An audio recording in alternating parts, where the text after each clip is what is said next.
बड़ी खबर आ गई है। येदियुरप्पा के गृह जिले में बीजेपी पीछे चल रही है। शिवमोगा की 7 में से 5 सीट पर इस वक्त भारतीय जनता पार्टी पीछे चल रही है। येदियुरप्पा, जैसा कि आपने संजीव जी थोड़ी देर पहले कहा कि कुछ उन्हें एक तरीके से हाशिए पर किया गया, और जैसे भावेश कह रहे हैं कि ये सेल्फ गोल था भारतीय जनता पार्टी के लिए, तो फिलहाल तो ये ट्रेंड है, लेकिन ये ट्रेंड बता रहे हैं कि 7 में से 5 सीट पर पीछे चल रही है बीजेपी। टी राघवन हमारे सहयोगी जुड़े हुए हैं। राघवन, शिवमोगा से बीजेपी का पीछे होना और येदियुरप्पा के गढ़ में बीजेपी का पीछे होना, ये क्या मैसेज है? जी बिल्कुल, देखिए सेंट्रल कर्नाटक की ये सीटें और हमेशा यहाँ पर लिंगायत वोट जो है कम्युनिटी, वो डोमिनेंट कम्युनिटी है, इसलिए वहाँ पर हमेशा बीजेपी अच्छा परफॉर्म करती आई है। लेकिन अगर उनके गृह जिले में अगर 2 सीट जिसकी बात कर लें वो लीड कर रहे हैं, एक तो शिकारीपुरा की सीट है जहाँ पर उनके बेटे विजेंद्र चुनाव लड़ रहे हैं, और दूसरी शिवमोगा की सीट है जहाँ पर के एस ईश्वरप्पा को नाराज जरूर हुए थे वो जब उनकी सीट काटी गई थी, लेकिन उन्हें बाद में मना लिया गया था। खुद हमने देखा कि प्राइम मिनिस्टर ने उनसे फ़ोन पर बातचीत की थी, उसके बाद वो चार्जअप हुए और उन्होंने थोड़ी सी वहाँ पर मेहनत की है, तो वहाँ पर लग रहा है। बाकी जो 5 सीटें आप सोचिए, शिवमोगा जो गढ़ माना जाता है बीजेपी का, हमेशा से बीजेपी बेहतरीन स्ट्राइक रेट बीजेपी का वहां पर होता है, उसमें से 7 में से 5 सीटों पर अब पीछे नजर आ रही है ट्रेंड्स में। अगर ये नतीजों में परिवर्तित होते हैं तो सेंट्रल कर्नाटका, जिसकी लगातार चर्चा हम कर रहे हैं, कि बड़ा डैमेज बीजेपी को होता हुआ वहां दिख रहा है। तो एक तरफ जहां पर येदियुरप्पा के गढ़ में बीजेपी पिछड़ रही है, वहीं जगदीश शेट्टर जो अभी आगे चल रहे थे, बीजेपी के बागी पूर्व मुख्यमंत्री, कांग्रेस ज्वाइन कर लिया, 11,000 से ज्यादा वोट से वो इस वक्त पीछे हो गए हैं। तो जो लग रहा था कि बीजेपी का एक बड़ा चेहरा चला गया और बीजेपी को डेंट कर रहा है, ऐसा लग नहीं रहा इस वक्त। देवेंद्र। बिल्कुल सौरभ, और ये शुरू से ऐसा बीजेपी के नेता ये दावा कर रहे थे कि जगदीश शेट्टर को हमने टिकट नहीं दिया इसलिए वो बाहर जा रहे हैं। और शेट्टर हमने देखा कि कर्नाटका से दिल्ली तक आए थे, बीजेपी के अध्यक्ष से मिले थे, तब भी जब हमने टटोला कि टिकट नहीं देने के पीछे वजह क्या है, तो बीजेपी का आकलन ये था कि वो चुनाव नहीं जीत सकते।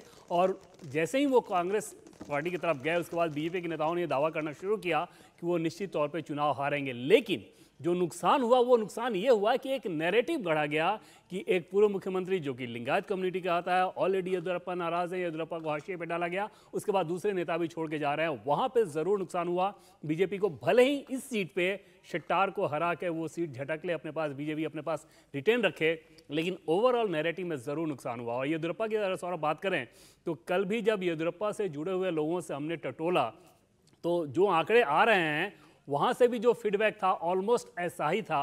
और उससे ये समझ में आ रहा है कि येदियुरप्पा के साथ जिस प्रकार की हैंडलिंग बीजेपी के कुछ नेताओं ने की, उसका मैसेज लिंगायत कम्युनिटी में बहुत खराब गया, जिसे येदियुरप्पा भी जिसकी भरपाई नहीं कर पाए।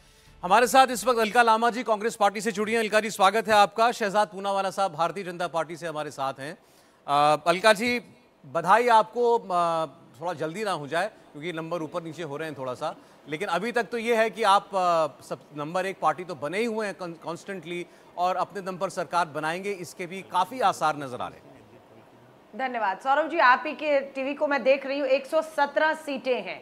सो मुझे नहीं लगता अब कोई भी इसमें रह गया है कि कांग्रेस अभी भी कहीं कुछ हो सकता है करके। क्लियर मैंडेट कर्नाटका के 6 करोड़ 50 लाख लोगों ने दे दिया है। मैं इस जीत को भारतीय राष्ट्रीय कांग्रेस कर्नाटका के लोगों को समर्पित करती है।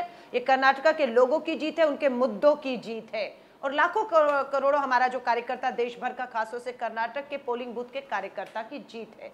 मैं यही कहूंगी कि पूरे चुनाव को हमारी पूरी कोशिश रही कि कर्नाटका में केंद्र बनाकर रखा जाए, लेकिन भाजपा की पूरी कोशिश थी कि उनके विरुद्ध जो लहर है, 75 सीटें उन्होंने काटनी पड़ी, उनके सिटिंग विधायकों को नए चेहरे दिए, प्रधानमंत्री जी से लेकर असम से लेकर यूपी के मुख्यमंत्री, इवन की स्मृति ईरानी तो इस स्तर पर उतर आई कि अमेठी को बीच में ले आई और प्रियंका गांधी जी के ऊपर कटाक्ष किया कि वो जाती हैं अमेठी में, सड़क पर नमाज पढ़ती हैं। यहाँ पर जो मैंडेट आप देख रहे हैं, जिनसे कहा था वो यहाँ बैठे हुए हैं।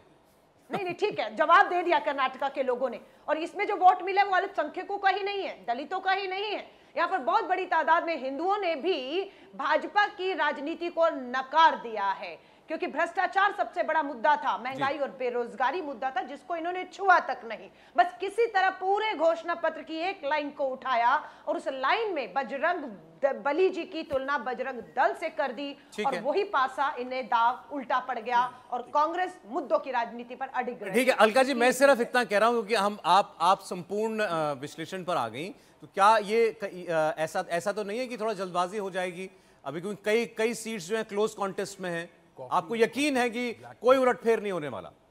नहीं, बिल्कुल नहीं। आप देखेंगे वोट परसेंटेज में कांग्रेस 1989 से लेकर आज तक, अभी तक, इनमें भी देखेंगे भाजपा से बहुत आगे है। मैं मान रही हूं हमारी 45 सीटें ऐसी हैं जो हमारा आंकलन पहले से ही था 1000 और 2000 के बीच में रहेंगी, मार्जिन में वो 1000 पे हैं, और मुझे मालूम है ये 500 तक पे मार्जिन आएगा, लेकिन वोट परसेंटेज बताता है कि ये कांग्रेस के पाले में सीटें जाएंगी और हम पूर्ण बहुमत से, क्योंकि हमने कहा था हमें बहुमत नहीं, हमें पूर्ण बहुमत चाहिए भाजपा का ऑपरेशन कमला जो चलाते हैं उसे फेल करने के लिए, और उसी और कर्नाटक बढ़ते हुए इस बार ऑपरेशन कमल की भी कोई गुंजाइश नहीं है। ठीक है शहजाद पूनावाला साहब, तो फिर मैं सांत्वना दूं आपको। ऐसा है कि जश्न मनाने का भी समय नहीं है और हार स्वीकारने का भी समय नहीं है। अभी 5 या 6 राउंड की काउंटिंग हुई है, आमूमन 15-16 राउंड काउंटिंग होती है। कम से कम हाँ, सांत्वना उन लोगों को दीजिए जो ईवीएम के खिलाफ हल्ला बोलते थे जब वो हारते थे। आज कम से कम ईवीएम बच चुका है, उसकी विश्वसनीयता बहाल हो चुकी है, तो सभी लोग इसका जश्न जरूर मनाएं। दूसरी बात सौरभ जी मैं आपसे कहना चाहता हूं, आज 3 निष्कर्ष अभी तक के साफ हैं। पहला निष्कर्ष, भारतीय जनता पार्टी को, और देवेंद्र जी जैसे वरिष्ठ हमारे पत्रकार साथी बैठे हैं उनसे पूछिए, भाजपा का सबसे बेस्ट वोट शेयर परफॉर्मेंस अभी दर्ज हो रहा है जब हम बात कर रहे हैं। 36.4 क्रॉस हो चुका है, मतलब ये एंटी इनकम्बेंसी का पूरा जो नैरेटिव खड़ा किया गया था वो पूर्ण तरीके से ध्वस्त होता नजर आ रहा है। दूसरी बात, जो ये कह रहे थे 140 तक, कुछ लुटियंस के चैनल्स ने ये प्रिडिक्ट कर दिया था 140 आएगी, ऐसा हवा में पंप भर के जो 140, एक क्लीन स्वीप क्या होती है? क्लीन स्वीप जो यूपी के नगर निगम में दिख रही है, यूपी के नगर चुनाव में दिख रही है, वो क्लीन स्वीप होती है। ये टेक्निकली अभी ये आगे है, 5-6 राउंड की काउंटिंग के बाद, 15 राउंड की काउंटिंग के बाद क्या स्थितियां पैदा होती है उसके बाद उस पर ज़्यादा विश्लेषण करना बेहतर होगा। पर हाँ, तीसरा निष्कर्ष एक साफ नजर आता है कि कांग्रेस पार्टी ठोक अपीजमेंट पॉलिटिक्स की राजनीति पर उतर आई है। उनको ना विकास से मतलब है, ना उनको संविधान से कोई मतलब है। वो सीधे तौर पर कह रही है कि हम एक वर्ग को आधार पर एक आरक्षण देंगे, ये हमारी राजनीति है। हम बजरंग बली की जय, डर का नारा होता है, ये हम ठोक कर कहेंगे। हम एसडीपीआई के साथ खुलकर गठबंधन करने के लिए उतर आएंगे। तो ये जो ठोक की तुष्टिकरण की राजनीति है उसका शहजाद पूनावाला साहब इसको ऐसे क्यों ना कहें? वो आरक्षण जिसका आप जिक्र कर रहे हैं वो तो उनको मिल रहा था पहले से, खत्म आपने किया था, तो लोगों ने उसको रिजेक्ट किया, ये क्यों ना कहें? मैं आपको कहता हूं इसके लिए, क्योंकि भारतीय जनता पार्टी को अगर रिजेक्शन का वोट मिलता तो सौरभ जी आज हमारा वोट शेयर 30% को कोलैप्स हो जाता, 32% पे कोलैप्स हो जाता। हमारा वोट शेयर केवल मेंटेन नहीं, बल्कि जो मैंने लास्ट 15 मिनट पहले देखा था, हमारा ऐतिहासिक वोट शेयर आज आया है कर्नाटका में, जबकि कांग्रेस का 43% है, पर वो ऐतिहासिक नहीं है। उनका 78 में शायद 44 या 45% था। तो कांग्रेस अपनी सबसे प्रचंड सो कॉल जीत में भी अपने ऐतिहासिक वोट शेयर पर नहीं पहुंच पाई, और भारतीय जनता पार्टी अपने ऐतिहासिक वोट शेयर पर पहुंचती है, मतलब लोगों ने स्वीकारा है। इंडिया टीवी हर वक्त हर जगह डाउनलोड करने के लिए सर्च करें India TV news Google play store या ऐप स्टोर पर।